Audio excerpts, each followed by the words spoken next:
Trujillo construye un modelo económico que no había tenido la República Dominicana antes, ni lo volverá a tener. La República Dominicana tenía su propia industria armamentista. Teníamos hasta una línea aérea. Explique en detalle parte de esos logros, de esas verdades incómodas, que ahora difícilmente un gobierno, como usted dijo, tiende a implementar. ¿Es real? ¿No es real? ¿Es que él pagó la deuda externa? Hay una verdad hasta peligrosa. ¿Cuál? Y es un capítulo. Amigos, bienvenidos a esta entrega con el general Damián Arias Matos. Hace un tiempo desarrollamos una conversación sobre las verdades incómodas, basado en su libro, Trujillo, Verdades Incómodas, Sorpresas de una Democradura. Esta es su obra, que está disponible en Amazon, pero vamos a hablar de esa segunda parte, especialmente en lo que tiene que ver con lo económico en la dictadura de Rafael Leónidas Trujillo, aquellas verdades incómodas que la sociedad dominicana o algunos historiadores no quieren que se comenten. Bienvenido, general. Gracias por este espacio, me siento como en mi casa. Así es. Fíjate, hay un detalle y es que en el caso de Trujillo, un modelo histórico, fruto de las circunstancias, que cumplió su rol histórico. Los incidentes que hay con él, sangrientos o no, a veces matan el análisis.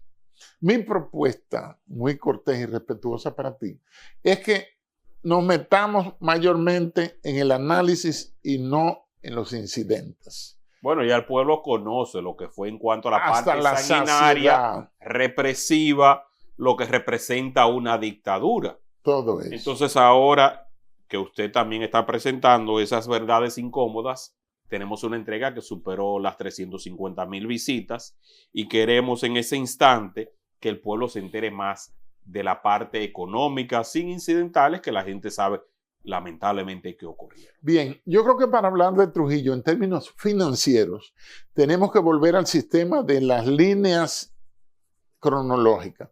1899 matan a Lilis, 26 de julio. ¿Qué pasa? A Lilis lo matan por cuestiones económicas, financieras, porque los dueños de los 13 bancos, que son el poder en el mundo, se oponían a que Lilis imprimiera moneda de curso legal, una atribución de la soberanía de los estados. Cae Lilis, se cierra el siglo XIX, del cual Lilis es el padre, con un modelo de modernidad y autoritarismo, pero no quiero seguir devolviéndome en la historia. Luego, 1903, el general Horacio Vázquez, que no eran generales, sino que se nombraban general, asume la presidencia, no por la vía electoral, sino que dos o tres se pusieron de acuerdo y lo pusieron. Luego él le entrega a su primo, a el general Ramón Cáceres, y ese señor en 1905 hace unas convenciones dominico-americanas y en 1907, donde entrega, mientras su primo Horacio Vázquez firmó el laudo arbitral, dándole el 45% en las aduanas, pues su primo Moncáceres, que era represivo, era corrupto, fusilaba a sus adversarios políticos y también era entreguista. La convención en 1905-1907. Ahí está la génesis de la ocupación que llega en 1916. Una ocupación militar, pero también financiera, donde se interviene la única o el único medio de ingreso que tenía el Estado Dominicano, las aduanas. Sí, y donde hay que decir que Trujillo había sido también entrenado por los norteamericanos. Claro. Y que también hubo un desastre natural. Ahí voy a la línea histórica. Ah, perfecto, adelante. Estoy en el 16, viene la ocupación. ¿Quién era presidente? Era Enríquez y Carvajal. E incluso hay un libro que recomiendo que se llama El Derrumbe, donde narra de cómo colapsó la vida republicana, no solo la economía, sino que se interrumpió el proceso. Por eso ahí concluye la Segunda República, que comenzó en el 63 con la Restauración. Luego, los norteamericanos, en ese proceso de 1916 al 24, llega el sistema Torres de titulación de tierra, que lo utilizaron unas familias que tienen millones de tareas para titular el sistema Torres de saneamiento. Luego, en el 22, designan como presidente a Juan Bautista Vicini, que era el hombre más rico del país, que el mismo Lilis se iba de la Casa de las Academias en las Mercedes, donde estaba la casa presidencial, y doblaba a la derecha a las damas, y de ahí iba a la casa Vicini a coger prestado. Salía el presidente a pie con un solo revolvito, a veces con un ayudante. En el 24 viene el plan Hughes Peinado, y de ahí está la capitulación, la salida de las tropas. Asume nueva vez Horacio Vázquez Lajara la presidencia por un periodo de 4 años. Luego hubo un teje-maneje constitucional que él podía seguir hasta el 30, que era un sexenio, y luego viene el golpe, que entonces entra Trujillo ahí. Le voy a dar una referencia de un autor que es de enfoque marxista, que es una autoridad en la historia y que es el hombre que rescató la memoria histórica de este país y la sigue conservando, que es el doctor Roberto Casán. Tiene 2 libros que cuando estudié comunicación el siglo pasado en OIM, nos dieron uno desde la colonia hasta Trujillo y otro, no, de la colonia hasta la independencia, y de ahí el segundo tomo. Ahí tiene cuadros comparativos de cuánto era el volumen, no solo, más bien, el volumen de exportación inicialmente manufacturera, porque la gran infraestructura productiva la estableció Trujillo durante sus mandatos, que él no fue presidente 30 años y 3 meses, sino que era el dueño del país y el jefe de los presidentes, y hubo 4 gomígrafos. Entonces, Trujillo construye un modelo económico que no había tenido la República Dominicana antes, ni lo volverá a tener, según veo la gente que están llegando a la presidencia y que siguen aspirando. Eso es impensable. La infraestructura industrial que Trujillo creó fue liquidada. Balaguer asume la presidencia el 1 de julio de 66, hizo ahora 60 años, yo me acuerdo como ahora. Y el día antes, la noche antes, 30 de junio, lo pueden buscar, hay como 6 leyes que fueron votadas por el entonces triunvirato, ya en salida, con un presidente títere, que fue García Godoy, nieto de Mon Cáceres, primo y hermano de crianza de los mismos que encabezaban el triunvirato, que ellos mismos pidieron para que le tapen los huecos del Consejo de Estado y del triunvirato. Fíjense los acotejos. Entonces, metieron 6 leyes para manejar el patrimonio nacional y apropiárselo por vía legal. Y ellos mismos, antes de que a las 10 de la mañana Balaguer iba a recibir el gobierno, lo autorizaron ellos mismos y se cogieron el Estado. Quedaron algunas cositas que después Leonel Fernández se encargó de encargar a Tony Issa de la CREP, la Comisión de Reforma, Capitalización de la Empresa Pública. Eso es falso, no capitalizaron nada. La verificaron y la vendieron como vaca muerta y pollo ahogado. Esa infraestructura. Entonces, hay un punto, porque Trujillo dinamizó la industria nacional. Esto no son loas, yo no alabo hombre, y menos si está muerto. Yo no soy trujillista porque es imposible ser trujillista, porque ¿quién va a seguir a un muerto? Va a ir allá al cementerio del Pardo, a Madrid, donde está la tumba de Trujillo. No.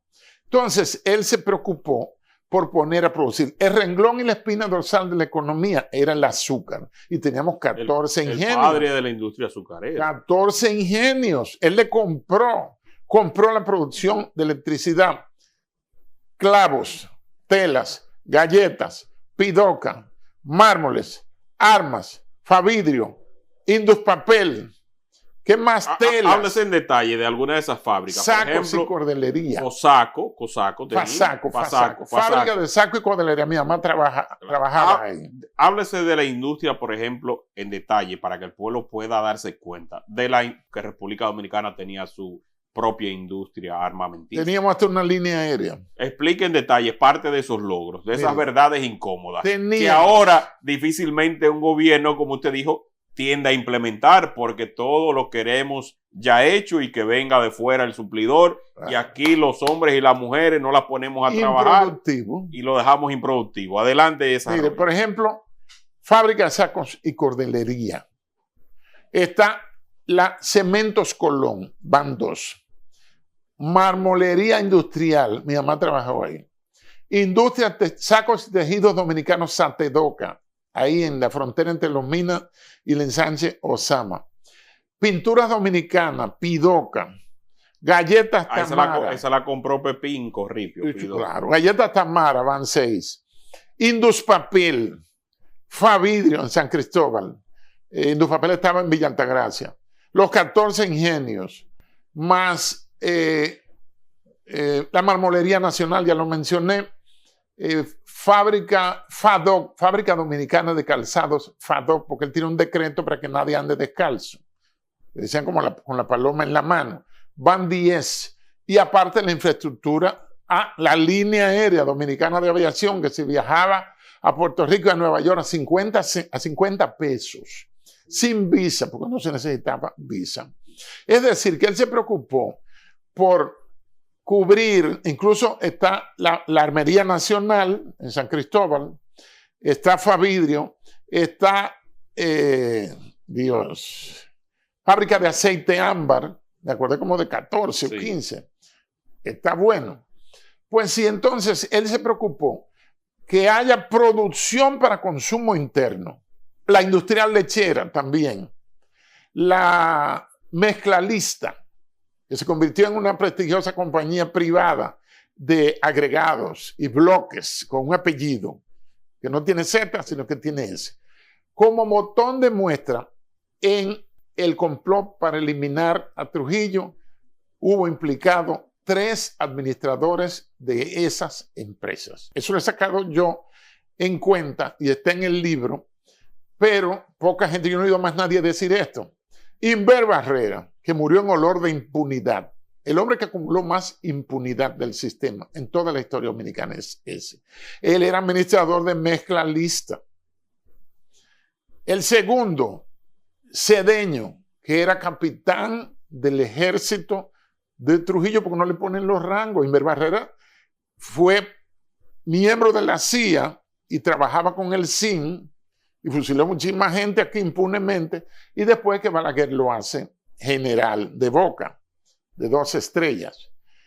El señor Cedeño, que era capitán del ejército, administraba la fábrica de acumuladores nacionales que quedaba en la feria donde hoy funciona una muy prestigiosa universidad. Estaban también el Matadero. Estaba la compañía anónima tabacalera. Compañía anónima tabacalera, que la compraron los dueños del sistema que tiene monopolio tabacalero aquí en el país, y la tienen cerrada ahí frente a la Fortaleza San Luis. Está cerrado. Lo compraron para cerrarlo. Sí. ¿Qué más? Pero mira, tenía la fábrica de baterías, esa es la de clavos y de alambres. Fábrica de clavo y alambre de púa. Enriquillo creo que se llamaba. Sí. Entonces, ahí participaron 3 administradores de empresas y gente que habían tenido muchas contratas. Por ejemplo, mi mamá tío tenía Transporte La Cigüeña. Antonio Inver Barrera. Antonio de la Maza fue gobernador de Moca y era administrador de un aserradero. Y le entregaron la contrata, sin ser, yo creo que no era ni bachiller, le entregaron la contrata de la carretera que va a Restauración. O sea que ahí ese 30 de mayo había 3 funcionarios del gobierno y algunos casi todos eran compadres de Trujillo. Y sobre la deuda externa, mira, ¿es real, no es real?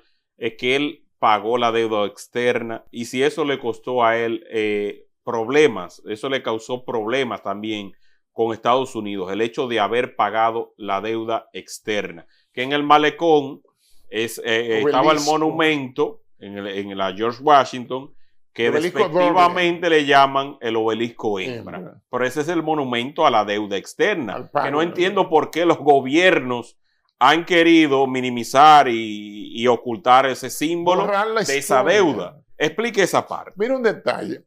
La deuda es pagada en 1941.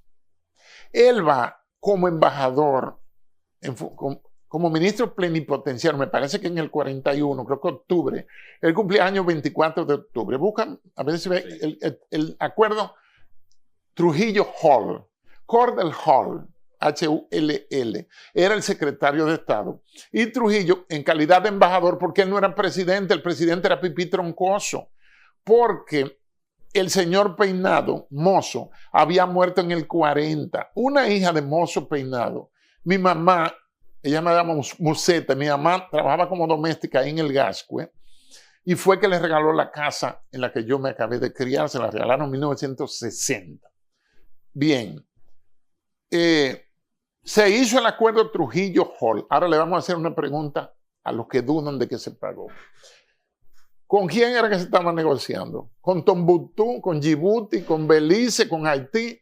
¿O era con la potencia en ciernes que ya ese año 41, pero en diciembre 8, luego de Pearl Harbor, diciembre 7, es que el presidente Franklin Delano Roosevelt le declara la guerra al eje formado por Japón y Alemania.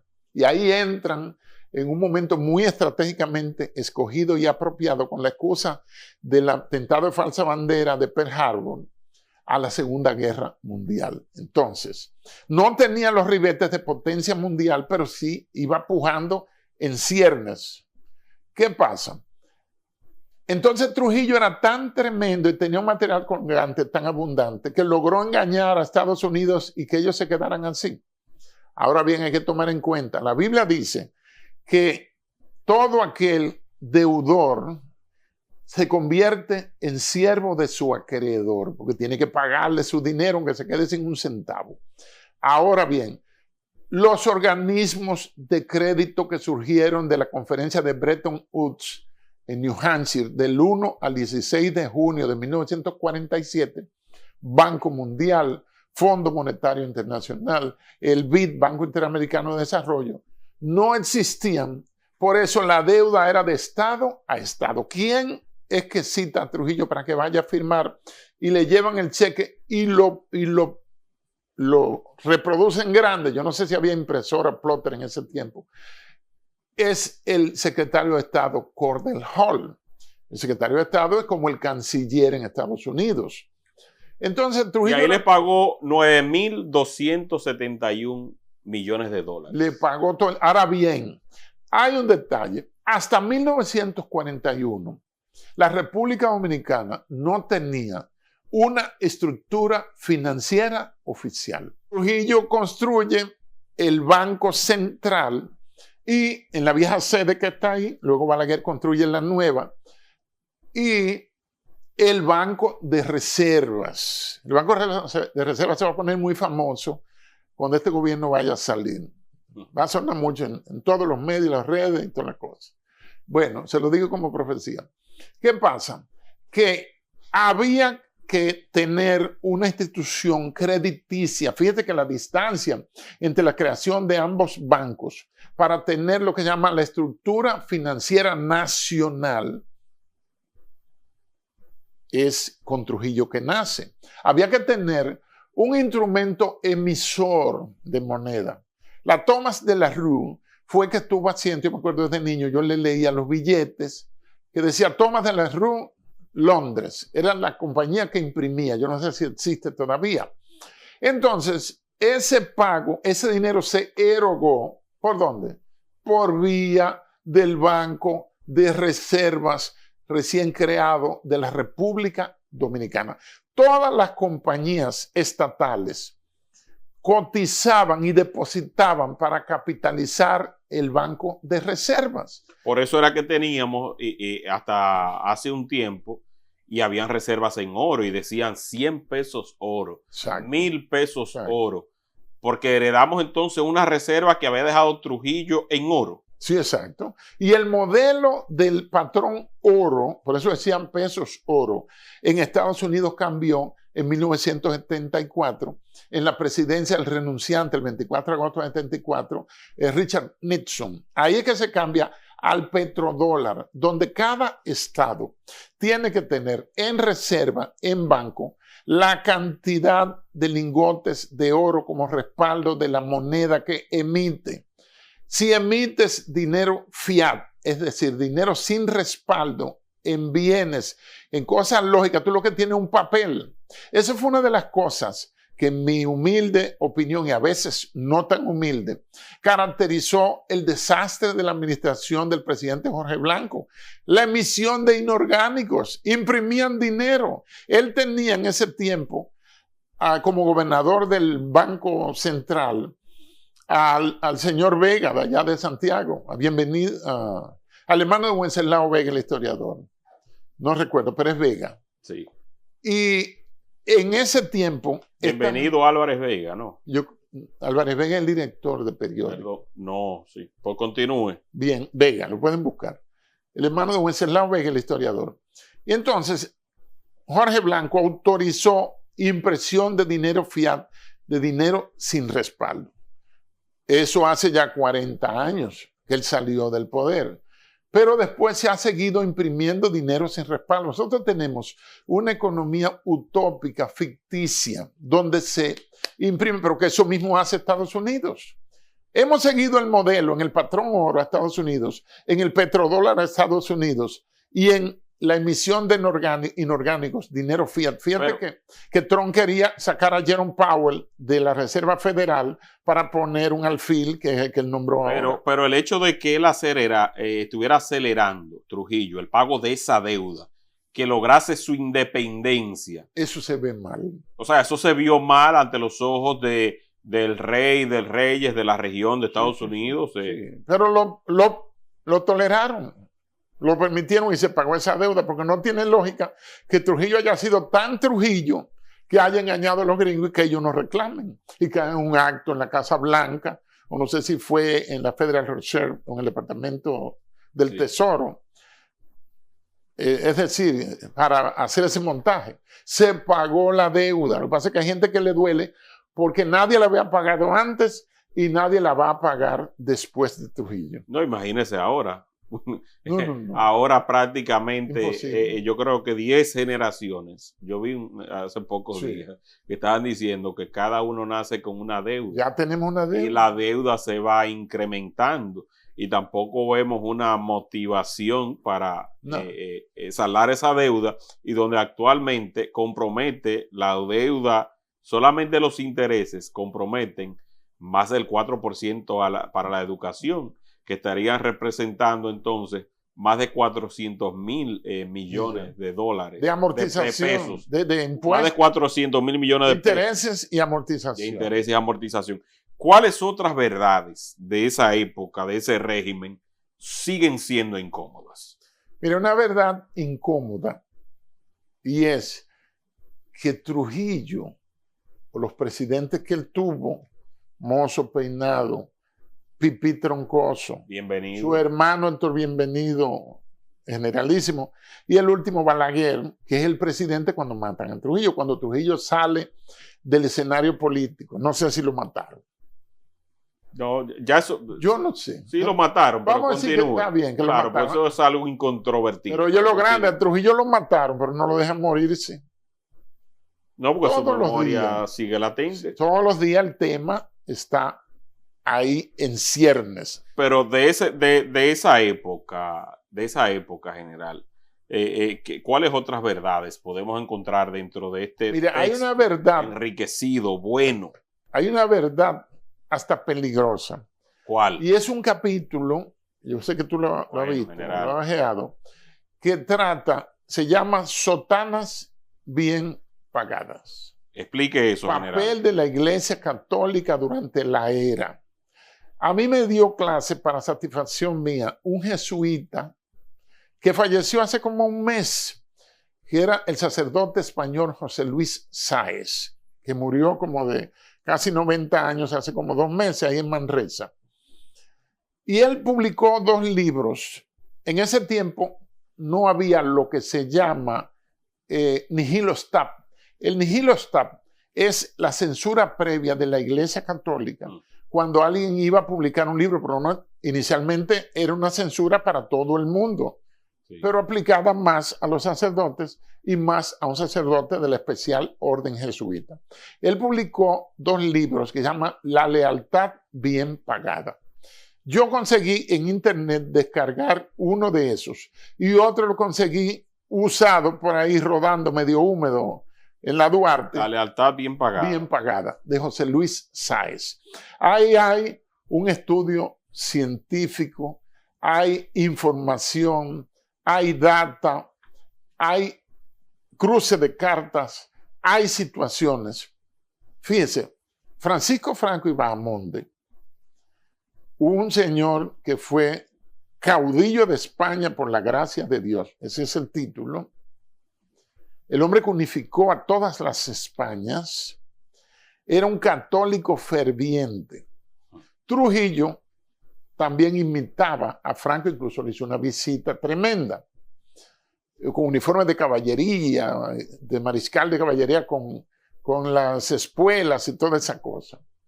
Entonces, ningún gobierno ha apoyado más a la Iglesia Católica como cabeza de la cristiandad que el gobierno de Trujillo. Todo.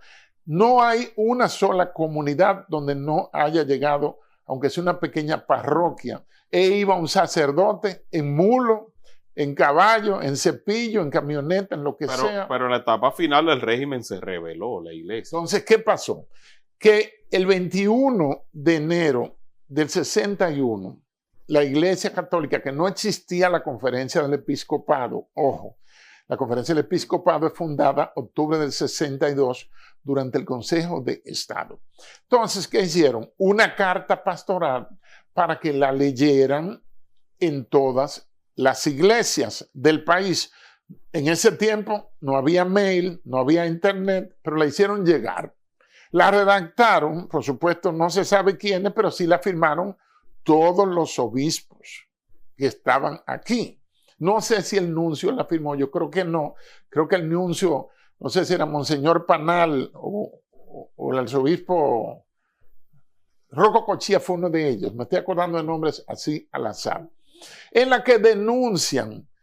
Ahora, ¿qué desencadenó eso? El sacerdote Eliseo Pérez Sánchez, que falleció 90 años y pico, estaba en La Vega. Está también Monseñor Panal, y vuelvo y repito, Monseñor no es una jerarquía eclesiástica, es un trato de respeto hacia una dignidad católica, Monseñor, copiando a los italianos. Recuérdense que Roma está en Italia, el Vaticano está en Italia.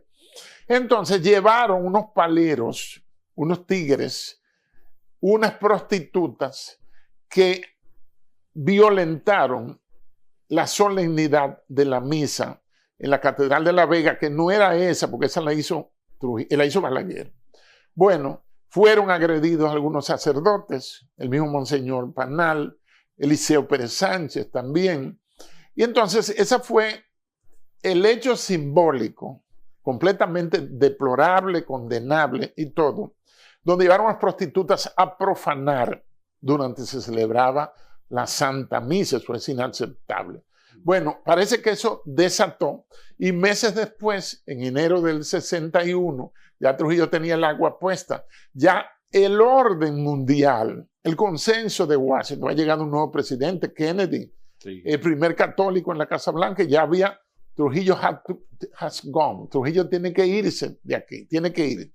Bueno, entonces, ese capítulo lo que pretende es, utilizando las citas de Monseñor José Luis Sáez, es presentar cuánto, o no cuánto, porque será cuantificar, el apoyo inevitable, indiscutible que tuvo la Iglesia Católica durante esos años como nunca lo había tenido. Ahí yo menciono el caso del sacerdote Zenón Castillo de Asa, que es el hombre que pidió que a Trujillo, que no era presidente, cuando lo matan, él no era presidente, hay que decírselo a la gente. Y él le manda una carta a los superiores y al mismo nuncio, supongo, que es el embajador apostólico, que está ahí mismo en la nunciatura. Trujillo le hizo ese local ahí mismo al lado donde vivía Balaguer, en la casa de su hermana Emma, Máximo Gómez 25, esquina Nicolás Penson. Y manda una carta pidiendo que Trujillo sea declarado padre protector de la Iglesia Católica. Trujillo le contesta una carta, ambas cartas están ahí en el libro, donde le dicen que agradece tan altísima e inmerecida distinción, pero que todo lo ha hecho con la ayuda de Dios y por mi acendrada vocación cristiana del pueblo dominicano. Wow, interesante. Rechazó eso. Interesante. Señores, el tiempo no va a dar. Tendremos que hacer por lo menos 4 o 5 entregas más de estas verdades incómodas para seguir escudriñando en parte de la historia que muchos no quieren que se sepa. Pero el general Damián Arias Matos, y tenemos que dejar también que la gente se entusiasme y pase a Amazon y encuentre parte de esas verdades incómodas. Así es que vamos a compartir este contenido y también lo vamos a hacer en colaboración para que se suscriban en el canal del general Damián Arias Matos. Gracias, general. Un placer.